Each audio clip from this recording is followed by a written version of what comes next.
Hey everyone, this week we have my friend Daniel Davidson on the podcast, and he has struggled with OCD in the past few years. I refer to him as Dan's on this episode, so if you get confused, just know that Dan's and Daniel, same person. But it's been cool to see Dan's development over the past few years. He and I both kind of went through big mental health transitions kind of at the same time, so it was such a good conversation, filling in those gaps and seeing how similar our stories were, even though they were kind of vastly different. And this might be one of the most insightful episodes you'll listen to on Mr. Feels so far, just because OCD has so many bad misconceptions and people who misunderstand it as just washing your hands a bunch of times or thinking, oh man, I left the oven on. But OCD is a lot more than just that, and Dan's will talk about it at length in this episode, and I'm really excited to share it. But before we do, I'd just like to shout out a few people who left iTunes reviews on the show, because those really help us out. One by Benton says, as someone who has struggled on and off with depression and has a history of depression in my family, this show has practical advice on talking to people dealing with mental health issues that I haven't even considered. Great show, guys. Keep up the good work. Thanks, Benton. Appreciate it. And then my friend Yolanda also says, I love listening to other people's mental health journeys because it's both educational and validating. Laura and Tyler do an awesome job co-hosting this podcast, and I always look forward to new episodes. Definitely listen to this podcast. That is so kind, and I'm sorry for the delay in episodes, but we're back on track. We have a few episodes in the bank, and we're excited to show them. If you'd like to leave a review on iTunes, we'd super appreciate that. Just find Mr. Feels on there and send us a little review. That helps us out a lot. But here's the episode with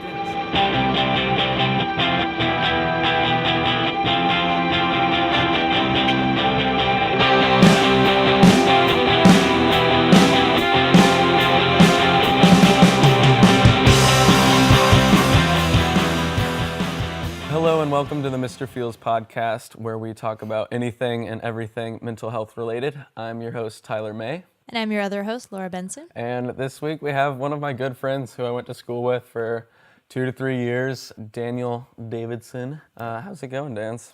It's going good. How are you? I'm doing pretty good. Just got into Wisconsin yesterday. So I'm here for the weekend with... That's unfortunate. It's negative 5 degrees, so I'm cold. How's your week been, Laura? It's been pretty great. I feel like everything goes a little crazy during the holidays, and then January 1st happens and everything stays crazy, but it's in this more positive, expansive way. Yeah, it's revamping again, living and coming out of the holiday phase. Yeah. But yeah, this week we're talking about OCD. Dan, when were you diagnosed? It was about 2 years ago, my sophomore year of college.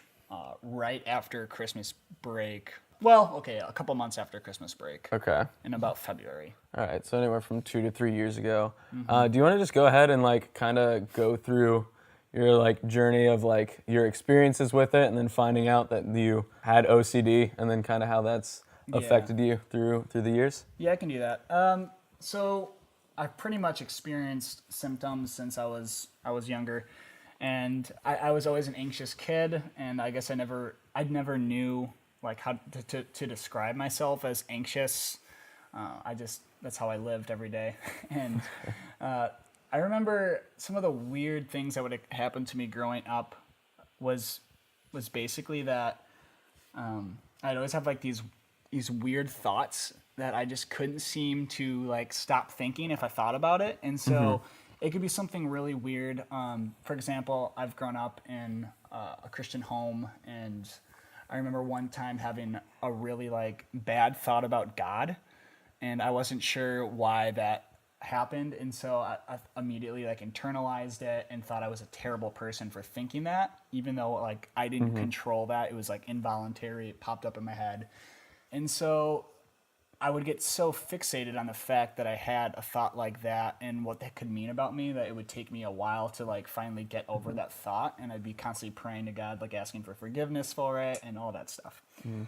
Was it more of the guilt, a cycle, more of shame that was kind of more difficult, or the thoughts themselves? It was the thought itself, and then the fact that I judged the thought as being super bad and unlike me, and since I thought that, I thought there was something I could do to control it, and it wouldn't stop after I had thought it. So my therapist always gave me the example. It's like telling somebody to not look at the white elephant in the room or not think about the white elephant. And then as soon as somebody says that, you're automatically thinking about it and you can't stop. And so that's kind of the cycle that happens when you have these thoughts. So I grew up like that. Throughout the years in high school, there'd be other stuff that would pop up here and there. And I was like, I considered these thoughts to be like the end of the world. I'd be crying about it and all these things because I had no idea what was going on. It would just make me anxious. Eventually, they would go away, and I was able to get through it. But I was always a worrier. And later on, when I got to college, it just since it was a different season of life, you start to worry and get insecure about other things and life transitions. And so when I got to like my sophomore year of college, it was like right after Christmas break, and I was with my friends watching TV, and all of a sudden this thought that just like completely scared me, it seemed unlike me, popped in my head. And I just right away was like, that was interesting. Why did I think that? And so I started to like question myself and evaluate how I felt about it, everything. And it was just ongoing for about a day or two. And I'm like, I still can't stop thinking about it. Let me try praying about it. So I started like praying. I started like trying to memorize God's word, all these things to counter this thought and this uncomfortable feeling that it gave me. And the more I did that, the more the thoughts would continue to go and cycle and get worse. And there was nothing I could do to stop them. So for about over a month and a half, every day I was showing up to school anxious from the second I woke up in the morning, basically until I went to bed each night, wanting to just basically curl up and run away from these thoughts. And so I had no idea what was going on. Like I had never experienced something like this. I had worried to some extent, but this was different for me. So fortunately enough, I like to read and I like to look up things on Google, and that has its cons and its pros. And so I remember one night in about February, I was just so fed up with this that I just randomly thought to Google anxiety disorders. And so I did, and I came across one, obsessive compulsive disorder. And for once, it was like every symptom and thing it said about it, like really kind of aligned with what I was experiencing with. And I was kind of skeptical at first because you think of like WebMD and like the anxious kid Googling a disease, and the parents are like, "You're fine, shut up." But this is something that worked for once, and I felt like I could really trust it. So I was starting to read more, and it started to bring a lot of relief that I wasn't going crazy, and that like I wasn't a bad person for having this. And so that got really better from there on. Do you feel like you can see like further in your past and like in childhood and growing up that just these thought patterns and stuff kind of developing, or do you think that it just kind of more came just when you entered college and a change of life season? It developed, yeah. I saw it go on since I was a really young kid, and it was like once I got to high school and college that it started to occur more often, and me being unsure of how to deal with it and like what it actually was. Okay. I always just thought I was like a deep thinker that couldn't get myself out of deep thinking ruts or whatever you want to call them. Yeah. It was just weird. So because I know when I was diagnosed with bipolar, and I'm sure it's pretty similar for you, Laura, it's almost like, oh, like that makes a lot of sense, and like connecting old behavior, like as I was growing up, even as 10, 12-year-old, that makes like a lot of sense as to how I was like hyperactive at some points, and then some points would just not talk to people for weeks. So I didn't know if you had any similar experiences. Yeah, well, what happens, I mean, I'm typically outgoing extrovert, love to hang out with people all the time, but when I was in this like really bad season of anxiety in college, I was pretty much a hermit, and I kind of just showed up to school, did my thing, immediately went home, and just waited until I went to bed at night because that was the only time I could finally get a break. So it was different, and I would see similar patterns in my behavior growing up, but fortunately, like when I was younger, all the thoughts and the anxiety would dissipate much more quickly than it did when I got to college. And typically they say most people or most kids with OCD will experience their first major episode when they hit around like end of high school, beginning of college. Just for some reason, that transition in life can trigger something. Yeah. And that's It's a hormonal thing too, I think. yeah, it is. I would agree. It's similar for bipolar, and a lot of depression hits Yeah. around that age Yeah. too. Yeah. Yeah. Yeah, I just want to, could you kind of take us through a little bit, or how would you like define OCD, first of all? And just like, what's the differences between like the obsessions and the compulsion side, and what people like think of OCD as far as just like washing your hands a bunch of times or like lining things up and straight, and kind of the differences between how it's perceived and what are actually the bigger things that are more affecting with OCD typically? Yeah. So an obsession is basically defined as an intrusive thought or an unwanted thought or feeling that you don't like. Okay. And the compulsion comes in as soon as you judge that thought or feeling as something you shouldn't have, basically. And so it can be about anything, literally anything. It doesn't have to be a dramatic thought, or as long as it's something that you didn't like and you didn't want to think about it and you judged it right away. The compulsion is basically anything to avoid, control, or check to make sure that feeling, that thought isn't going to ruin your life as how you feel in that moment, or to get it to stop bothering you. And so basically what happens is when you have that intrusive thought or feeling that you didn't want to have, the person with OCD often has to investigate that right away. Like, this is out of the ordinary. I'm not allowed to have feelings and thoughts that I can't control. Let me do something about it. And so they right away have to take action and control it from happening again. Typically, so I've read that 4 out of 5 people will get an intrusive thought or feeling or whatever it is. And most of them are allowed to, well, not allowed, but they are able to just pretty much move on with their day. Yeah. It's not a big deal to them. So a it's funny like thought. if you were to see like a big ledge and like, oh, I could just jump off, most people could just be Yeah. like, oh, that's ridiculous, and like move on. Whereas Yeah. you might be more inclined to just think about that. Exactly. And it does depend too on what the intrusive thought is about, because we all get intrusive thoughts probably throughout the day. But if it's kind of playing on something you value or care about, you tend to take action. And so I can have intrusive thoughts about other stuff throughout the day that I'll usually end up just laughing afterwards. Like, that's not too bothersome. Like, that just happened. But if it's something that like kind of almost threatens something that I care about or the way I view myself, you really start to feel like you need to take action and control that from happening again. So basically what happens, you get stuck. Like, there's a lot of books called like Getting Unstuck, all that stuff. And what happens is you keep doing like these mental or physical compulsions to stop the obsessions from reoccurring. Mental compulsions can really be anything for the OCD sufferer. It can be just trying to counter that thought. So if you have a bad thought, you start thinking good thoughts. And so this is kind of funny, because if you go on Twitter or whatever, a popular phrase is like positive vibes only, positive thoughts only, all that stuff. But for someone with OCD, that actually isn't helpful. We're taught to actually accept whatever thoughts and feelings happen and to not judge it, and to just move on and continue doing what we're supposed to do with our life. So the mental compulsions can be just trying to evaluate the thought, trying to figure out what it means, trying to trace back the roots of how that could have happened in childhood, or trying to check different memories, trying to say things to yourself. And then physical compulsions could be anything to like checking the stove, checking the locks, hand washing. And usually those compulsions, the physical ones, are related to the obsession. So let's say someone with hand washing compulsions, likely the obsession they're experiencing is that they might have touched something somewhere that could have given them AIDS, or it could have given them cancer, and now they need to make sure that none of their friends or family gets AIDS or cancer either, because if they happen to touch them or be around them, they're somehow going to catch it. And so they're vigorously washing their hands.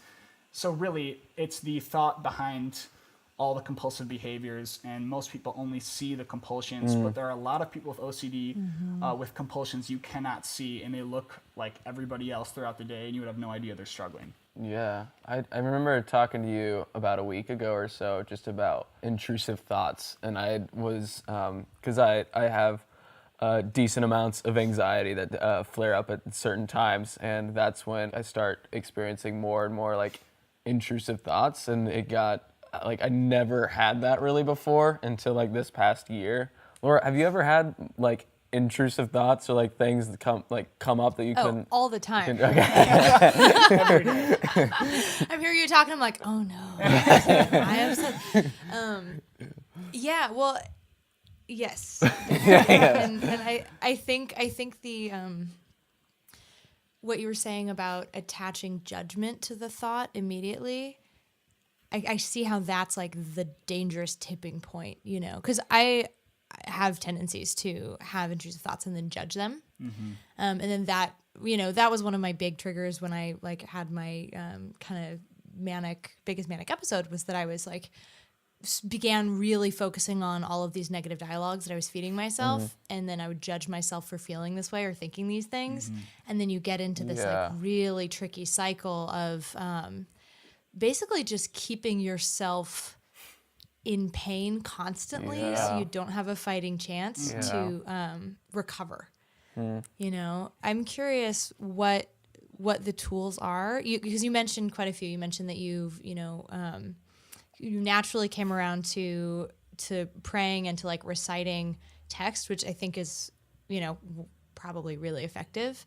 But I'm wondering what other like in the moment tools you have learned and developed to stop, like if there's any way you can stop that, like, oh, here's the thought, before I judge it, let me get in there and kind of switch it, or like where does that kind of self-care step come in? Yeah. So first I should clarify, what I was doing when I was praying and reciting scripture was not good for me. That was actually a compulsion. And I talked to my therapist about that. He told me you need to stop doing that. And it was completely respecting my beliefs too. He's a Christian himself. But for someone with OCD, any action they take to try to counter the uncomfortability of that thought or feeling is a compulsion. And so I was using that in order to like obtain forgiveness and be relieved of this thing that wasn't actually happening. And so I had to learn. Wow, okay. Praying and reading the scripture, whatever, can be good on my own personal timing when I'm not anxious, basically. I can't use it as compulsion. So different things I've learned. When I was in therapy, they took me through what was called, well, first cognitive behavioral therapy, which I think most people will end up getting when they go see a counselor or whatever.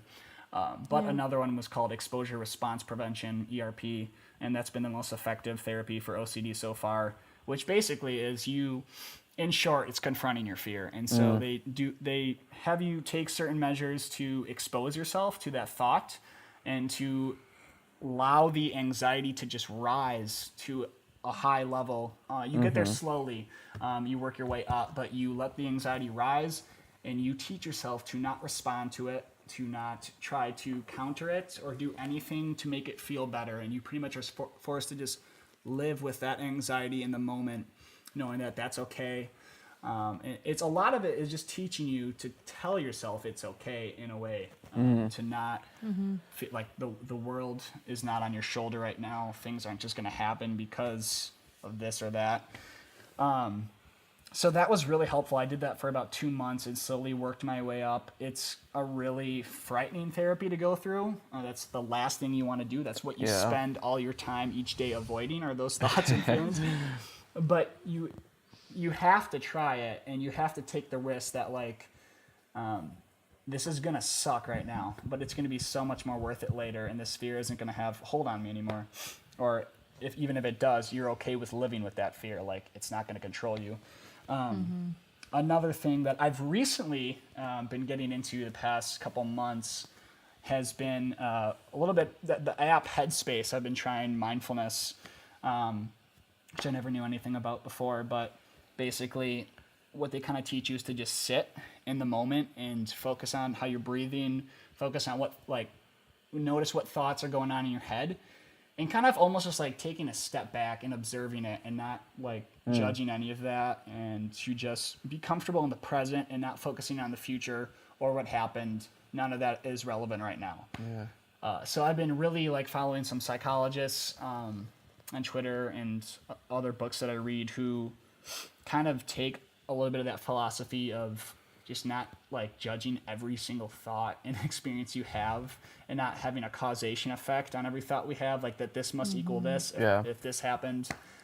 and learning to kind of just live in the present moment. Yeah, this is one of the things that I definitely wanted to talk to you about, like, the most, is because a lot of times Laura and I will talk about an experience, and have, like, talked about on almost every episode, of just like battling the negative thought narrative with positive thoughts, and you can't just let those thoughts continue and say, hey, I need to stop this thinking. You need to combat that thinking with positive thinking, or like, hey, this is not a reality.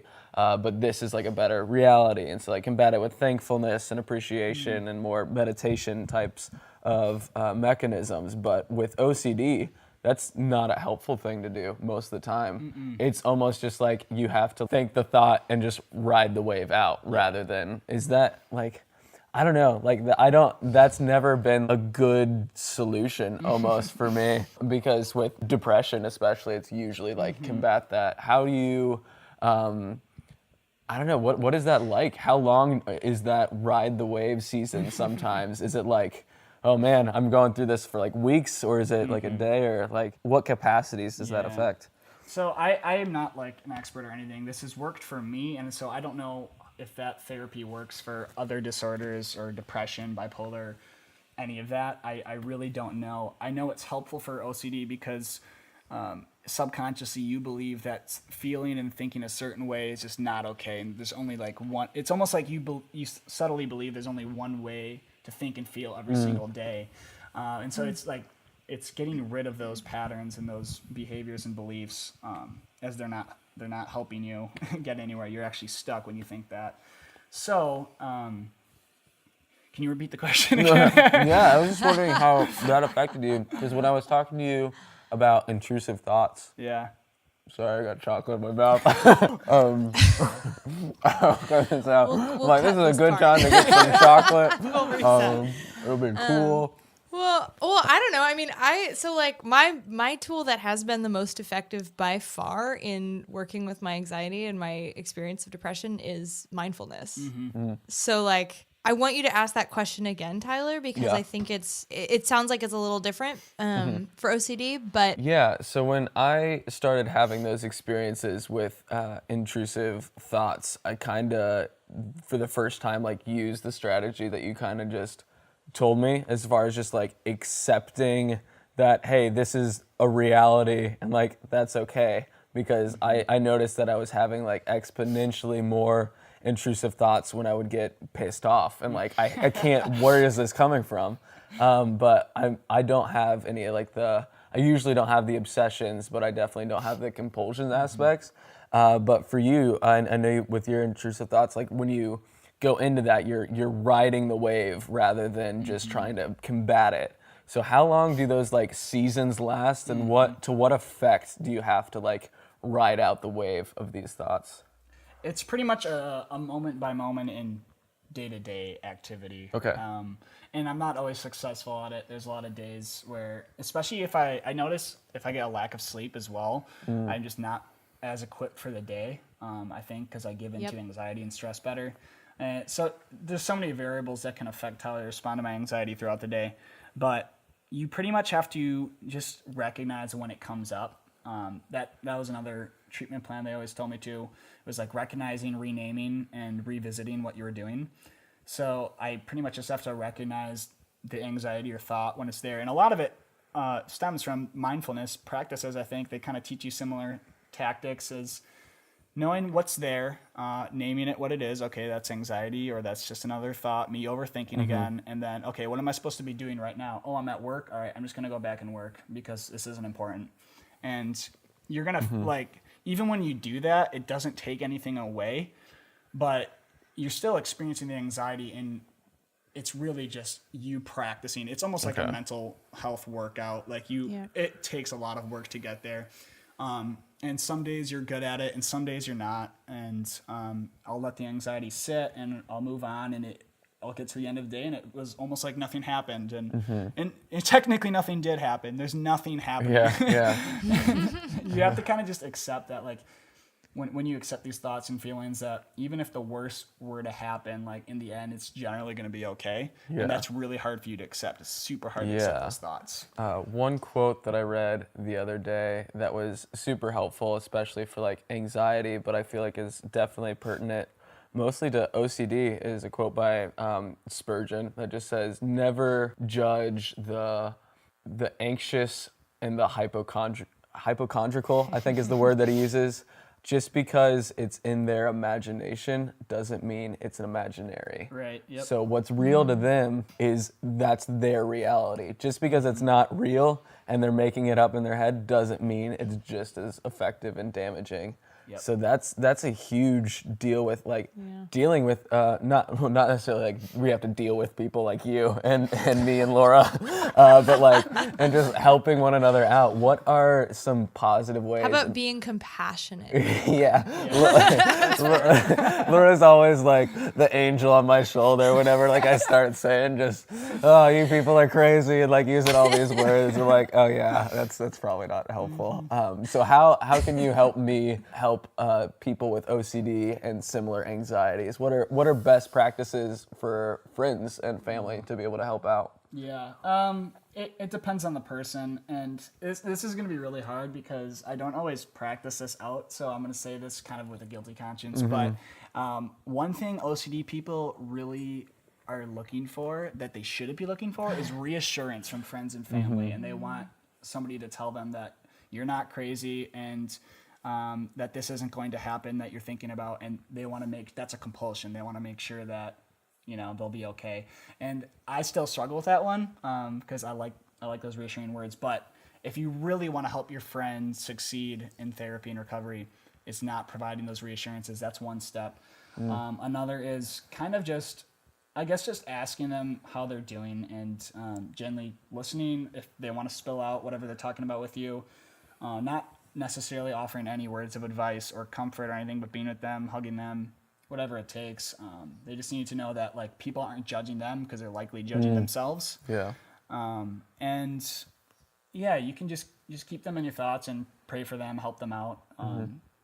How helpful is like reaching out consistently? Like what's a good amount, at least for you personally, if I were to like text you like once a week, hey, how's it going? Do you want me to like come over and hang out and watch something? What are like the points of contact that would be helpful? Does that get overbearing at times when some people do that? It depends on the person, and it also depends like how bad they're struggling, because sometimes if you're struggling with anxiety or OCD so much, it leads to depression, and that's when you definitely need a friend around to be there for you and check in and let them know they're loved. But if it's just kind of like a high maintenance or high functioning, it's not always necessary that you check in all the time, but knowing that your friends like still love and care for you even when you're going through this is just helpful, because there's that internal battle going on. It's just a good reminder. Yeah, and that internal battle is essentially a good description, I feel, even though I don't know your experiences, with what I perceive OCD to be, is just this internal battle between thoughts and actions, and how do I combat these, and where do I come at acceptance? Can you take us, can you just describe what the intrusive thoughts, not necessarily like are on a specific level, but from what I hear is they can be anything from just like, oh no, like I'm gonna get AIDS or like C. diff or any of these like crazy health types of obsessions, or even like with some people with religious backgrounds, like I've read that like they'll picture like Jesus doing like something like hypersexual, or just all of these horrible like images. What is the most difficult to deal with, and what is typically like more frequent? Is it more imagery, or is it along the health and medical side, or what have you kind of seen broadly that strongly affects you, and then how is it different between the different aspects? That's a good question. So typically, like I said, there's really no specific, intrusive thoughts can be anything. However, for a lot of people, the themes often revolve around like 4 different categories, which is usually like blasphemous thoughts, usually about religion.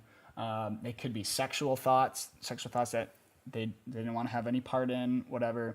Violent thoughts, they were hurting somebody or themselves. And then the last one, I believe, is probably like I can't remember if it was scrupulosity or like health thoughts, but either way, those are like the most popular ones. And really, there is no thought category that is worse than the other. Okay. You tend to think that though, and whatever your obsession you're in is that, oh, like, gosh, I wish I could just have like that theme right there. That sounds way more easy to deal with. And I would experience that. I remember when I would read everything online about OCD, like, oh gosh, that would have been way easier to go through. This is going to take me forever to get through. It's so hard. I hate it. And that's because OCD is trying to threaten your values. And you have to know that OCD literally, the thing you need to know about it is it's not at all about the thoughts. The thoughts are completely irrelevant. Your brain can throw up whatever it wants at you all day long, all the time. And the more you reason and rationalize with your brain, the more power you're giving to it. Like, your brain will always beat you in like a logic game. So the thoughts have nothing to do with it. It's a basic anxiety disorder. And so your anxiety disorder takes on a different mask for each obsession. It's important to not focus on which mask it is. It's just important to root out what's behind that. All right, behind this fear, is it just a need to control what people think about me? Or like, how bad is it that if I failed here, is that really going to ruin my life? Is that what that means? So it's so important to not get caught up in the thoughts. I didn't come up with this. I've read it from different therapists, and it has helped me so much in my progress, which I still struggle with. And so health anxiety, or whether it's violence or blasphemous, any of that, they're all hard to deal with. It's the same old OCD that you're fighting, just with a different theme of obsession that it's trying to trick you into. Yeah.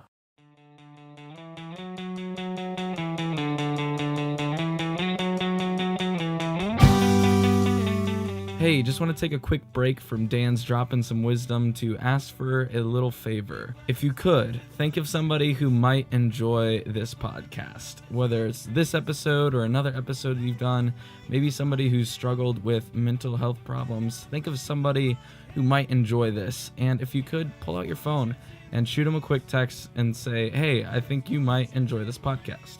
We're not sponsored at all. We have a Patreon, and we have nice people who support us there. But it would be great to have some help spreading the message of this podcast that you are not alone, and other people have similar experiences, and you can learn a lot from them. So if you could just make a mental note of it, if you can't text somebody now, or pull out your phone and shoot them a quick text, we'd super appreciate it. All right, let's get back to the episode.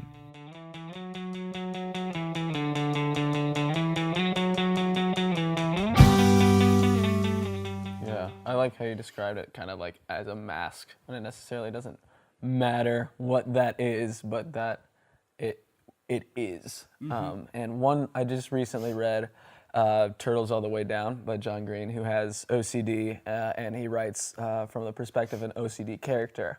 What I like about it a lot, it's less about the story externally and more about the narrative and the story that's going on inside the main character's head. And he talks a lot about these thought spirals. So it's not necessarily just like singular thoughts. It's like this wave of thinking, and then it just spirals tighter and tighter and more out of control, where you have little control. And one question that it repeatedly brings up, and that I wanted to talk to you about, is just, if you're not your thoughts, then what are you?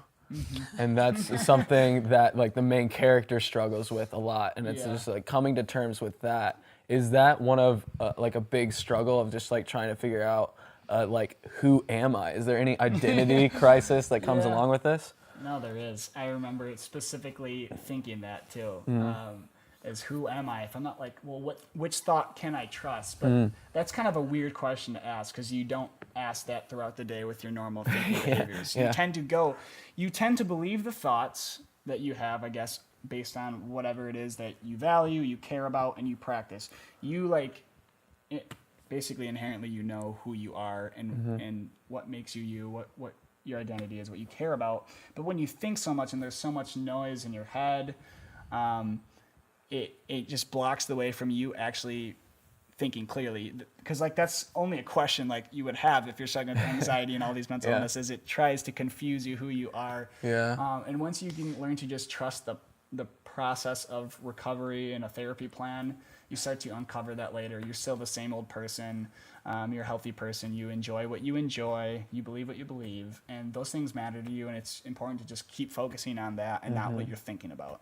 Yeah. I can add to that too. I'm trying to add lightly without going too deep into my existential That's self. always the But there's I mean, have you ever listened to Alan Watts talk about anything? I don't think so. No. So Alan Watts is this like figure from the 70s who's a British man who gave a lot of lectures about Eastern philosophy and thought and Zen.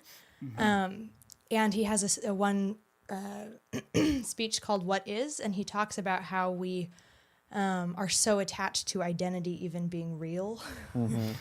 And, goes into like, well, our thoughts are this thing that function, that are just kind of this like endless stream. There's always thoughts happening because it's a function of our brain. Yeah. And, our brain is this computer that exists to help us live, right? And it catalogs information and keeps us moving forward. But our thoughts are not who we are. And if there's an observer of the thoughts, there must be something more to what's happening inside our bodies and our minds than just this thought stream, because otherwise we would just be in the thought stream all the time and we wouldn't be able to observe it, and we wouldn't be able to have those moments like you were saying where you pull yourself outside and look at it and try to not attach judgment to it, or you do attach judgment to it. So there must be like a thought pattern and a thinker and then a judger, which is a separate thing. So then like if there's these two things that seem to be existing at the same time in your brain, then what are you? Yeah. And that's always been a really comforting thing for me when I'm struggling with attaching too much importance to what I'm actually thinking, or for me to what I'm feeling, because I tend to have my emotions kind of run like wild horses more often, and they'll take me over and I'll be like so consumed, but we're not our emotions either. We're still observing our emotions. And if we sit back and get still, we can just not believe them. Yeah. And I think that's a big part of what a lot of these therapies are getting at, is like helping us understand why they exist and then sit in that discomfort of them without believing them enough to prescribe our identity importance to them. Yeah, there's this like psychologist who I follow who also had OCD for a while, and he's kind of recovered for 4 years. He's basically been free from it, or however long. And pretty much what I've been saying a lot of this throughout this discussion is what he says, and he kind of tells you like you're a human being. You're allowed to have thoughts and feelings. You have a brain and you have a heart. You can just be you. Like, you're not a thought, you're not a feeling, you are you. And like, just like we take care of our physical fitness and we don't identify with what we eat or the discomforts that come out of, when we're not working out or eating healthy. Same thing happens with our mental health. Like, we don't need to identify when we haven't been taking care of our mental health as well either. And there's things we can do to get better at that and to work towards recovery. And I completely agree. Yeah, and these problems and such that come with it as you're fighting, you're not necessarily in a battle all alone, and you're not the only one that's being affected by you. So I'm wondering kind of how has this affected your relationships with friends and family? Because I know with bipolar, especially with like the mania side, both Laura and I have experiences of just like essentially just flipping out, and then our family and friends don't know what to do, and then when you don't know what to do, you just kind of like constrict. You either do nothing or you try to do everything, and neither of those are healthy.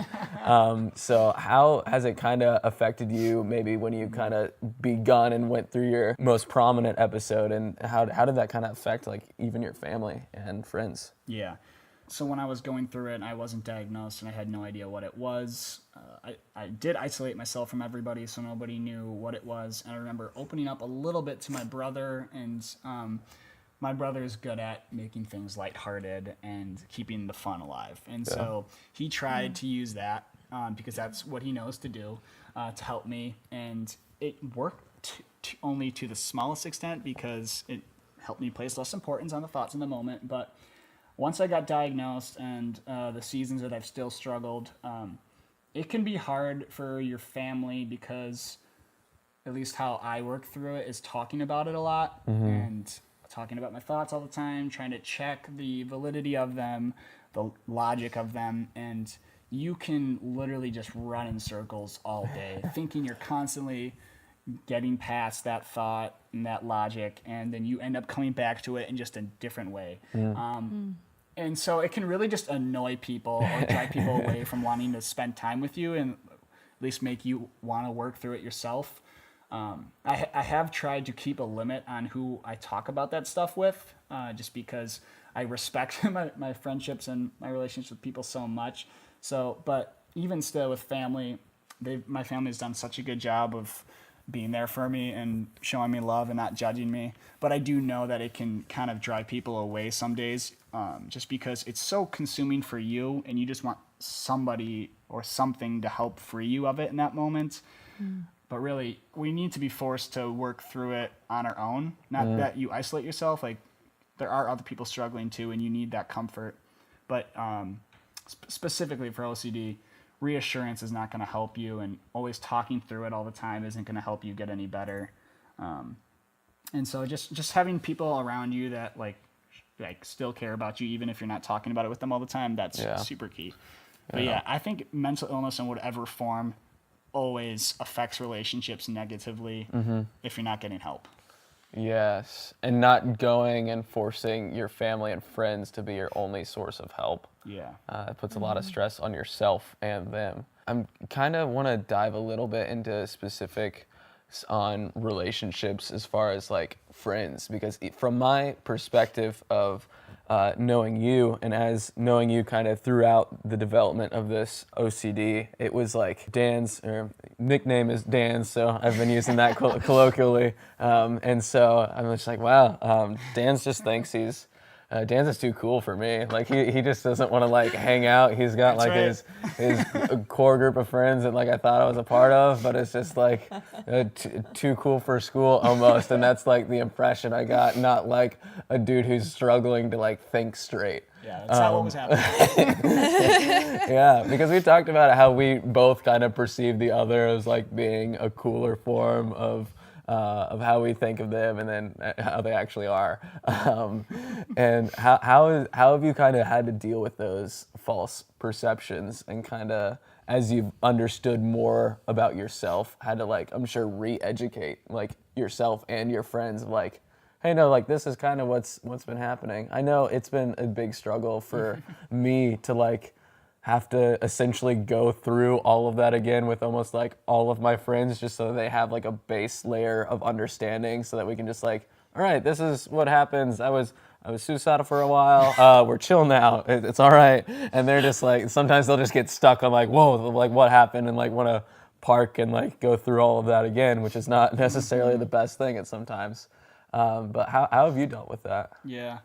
Well, first I want to say once again, this question varies on the person, Yeah. what they've been through. And you've been through some really hard things that I don't know about, like that I haven't been able to experience. And so my experience is going to be different than yours. What you went through is really difficult. And what I did when I was struggling, like I've told you before, was just isolate myself from people. And so I don't know if anybody knew if anything bad was happening. I'm sure people knew I wasn't myself. I know my family definitely knew I wasn't myself. And honestly, it didn't affect my relationship so negatively that it was super hard to bounce back into things with them or anything. Because really all I did was isolate myself. And once I got help and I got diagnosed, I just talked about it a lot with people. And I made sure I wanted people to know my story, just because I wanted to know what it's like to go through that, because there's not a lot of education about it within our circles, and I guess as people in general have a hard time understanding mental illness. And so me talking about it, admitting I was struggling, and yet still admitting that I'm trying to get help and I want to get better, and it's going to be really hard. I think people have more compassion for you when you admit something difficult. And I know you know that too, and like you're creating a podcast and all sorts of things for it, and helping a lot of people, and people like to see that. And I guess relationships can be repaired or built differently, and a lot of them take some time. But pretty much for me, it's just been having to use transparency, letting my friends know if I seem off at a hangout, it's likely that I'm in my head right now, and just don't take it personally if I'm not talking to you or ignoring you or if I seem rude. So it's just like a level of honesty, really. Okay. Yeah, and this is something that I'd be interested to hear what you think, Laura, as far as like, how do you break the news, so to speak, as you get into new relationships and meet new people and new friends? I sometimes I'll just try to like, hey, so like, how did you come to where you are now? And just like, okay, do I spend 4 hours talking about this? How much of the depression do I talk about? And it's almost like I'm about to have anxiety attack, just like trying to think of like which way and which route to go in, because there's so many different ways to like explain your experiences and your feelings. Do you have any like similar approaches that you find yourself taking as far as like, yeah, I had this experience, and just like bringing it up more naturally in conversation? I've found that it's pretty helpful to just almost just leave it with like, I've struggled with like severe depression and was even suicidal for a time, and then came out of that with a lot of help from friends and even some medication. And I usually don't mention bipolar just because that's like opening another bag of worms of discussion.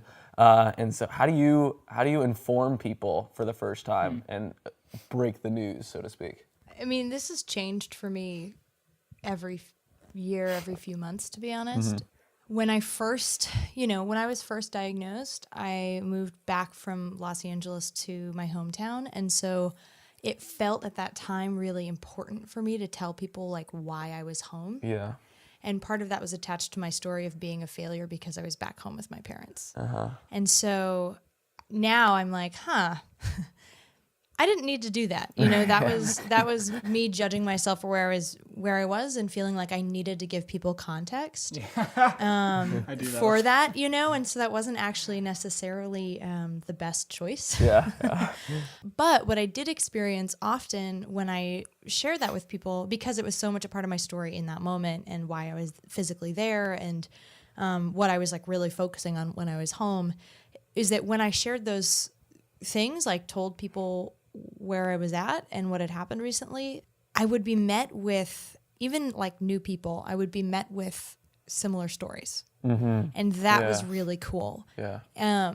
Because inevitably someone would come back with, oh, well, I've experienced this. I had a head trauma that led to me being depressed for 2 years, or I was an alcoholic from the time I was 14 to 18, and now I'm studying neuroscience. Like, I built these friendships with people very quickly that felt, really intimate because I shared so much of myself right away. Yeah. And now, years after that, I think I've done so much of the work that it doesn't feel like it's as important for me to give people context. Yeah. And I don't honestly, it's funny that we've started the podcast now because I don't feel like I identify with bipolar anymore at all. I still experience the symptoms. I still experience, a lot of the textbook ups and downs, but I don't identify with it. And so I will talk to people about it, but I will usually, it's usually not the first thing I meet them with, Yeah. But it really has developed this sense of exchange and listening, and just it opens up so much authentic conversation with other people when you're being vulnerable. And that's not always the right thing to do. It's you really, I think, need to get in touch with your intuition around like where the appropriate places are to share that and how it's what feels good before you just go ahead and tell people about these vulnerable sides of yourself. But that's been my experience with it, and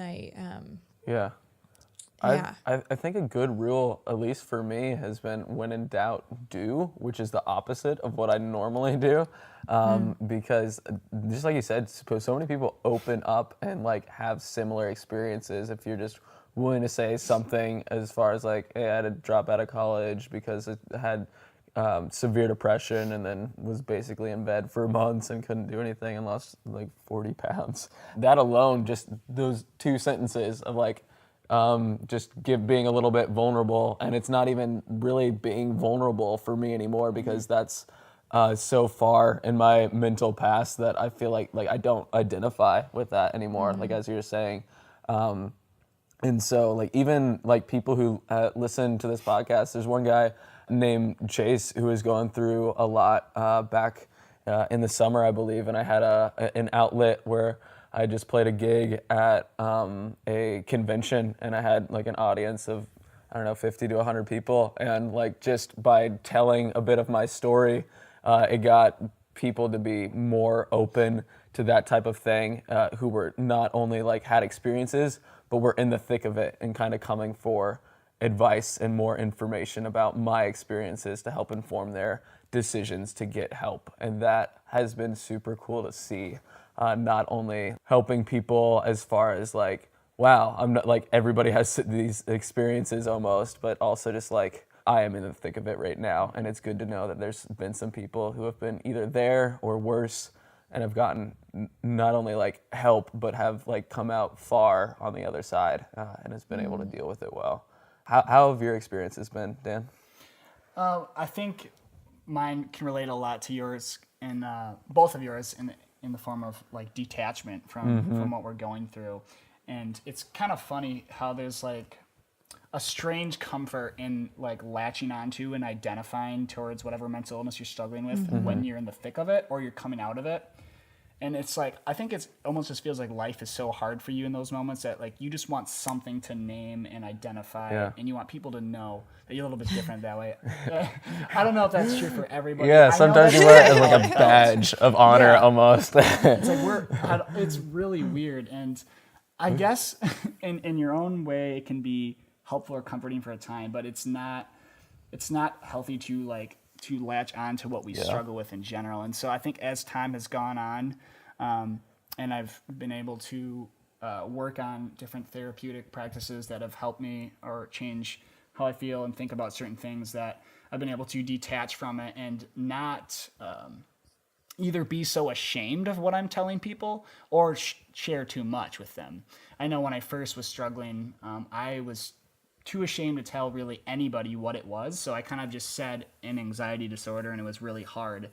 And almost like the more that I've gone through it, I've been able to share a little bit more just so it would be more helpful for them to understand what I was going through, yet without feeling the shame with it because I've detached myself to some degree. So I think that's important to do. And it, like Laura was saying, it's important to know when to share and what to share and how much. Because that's not always helpful for you or the other person. I'm curious, when you've been in the thick of it, I guess, how your work and your ability to focus is impacted. Yeah, in the middle of it, it's honestly really difficult because you're just thinking so much, and just taking a break seems like you're missing out on figuring out and stopping your obsessions. And that's what you're focused so hard on. So when I was going through it, undiagnosed, untreated, I kind of saved all my homework up until like maybe an hour before bedtime and had to cram in a lot to do within an hour. And I'm already a procrastinator naturally, and thinking so much that you just get really distracted through your homework. So I had a really difficult time until I finally got diagnosed and started going to counseling. So my grades steadily went back up within like a couple months as I got help. But even when you're just struggling normally with it day to day, it's still kind of the same thing, but you're able to control how much attention and importance you place on your anxiety and your thoughts when you're going through it. And it's still hard, but I've kind of figured out a rhythm for the most part on how to stay focused, though productivity is something I really still want to get better in. Yeah. Because I think of like how difficult it would be even in a job setting. You just are going into a thought spiral. Do you have times where you just have to like set this aside, just be like, okay, I'll deal with like this later? Or how do you deal with that when you're in the most unideal situations to have unwanted thoughts? Yeah, it depends, because there's the temptation in those moments to do a compulsion and immediately either go to Google and figure it out, or to sit in silence and figure out some more. Honestly, what would be most helpful for me to get through that is to stay distracted and to have either somebody like be talking to me, or I just have to right away recognize what I'm going through and get back into my work and let the feelings and thoughts be there. And there's really no ideal way that I've discovered yet to get through those distractions other than that I know what I need to be doing in this moment. I know I'm not supposed to be paying attention to this. Am I going to choose to do a compulsion to feel temporary relief and then struggle more later? Or am I going to go and just keep doing what I'm supposed to be doing? And What it's just was that battle. What was the 3 words that you kind of used as the process? It's like rename. It was recognize, rename, and revisit. I think there might have been a different word for the last one, but I just use revisit. Okay. So as tradition on the podcast, we like to ask one final question to everybody, which is essentially just what is the best part and what is the worst part of having to live with OCD? The best part is that it doesn't have to define me anymore. Mental illness doesn't define you, and it is, you are able to recover and work hard. It may be something you have to work at your whole life. That's also the worst part. Simultaneously, it's something that can teach you resilience and strength and honesty and compassion.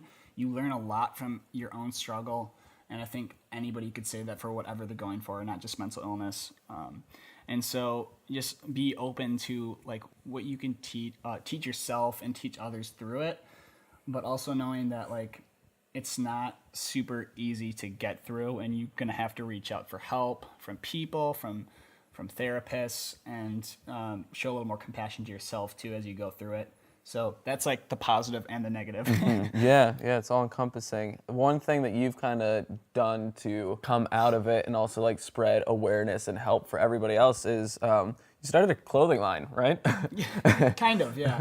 That was kind of the goal when we started it. Is my friend who's helping me with it, he loves to design, and we've both like kind of business minded to some degree, and so I wanted to start something, a project that could both help people and would be fun and fulfilling for me to work on as well.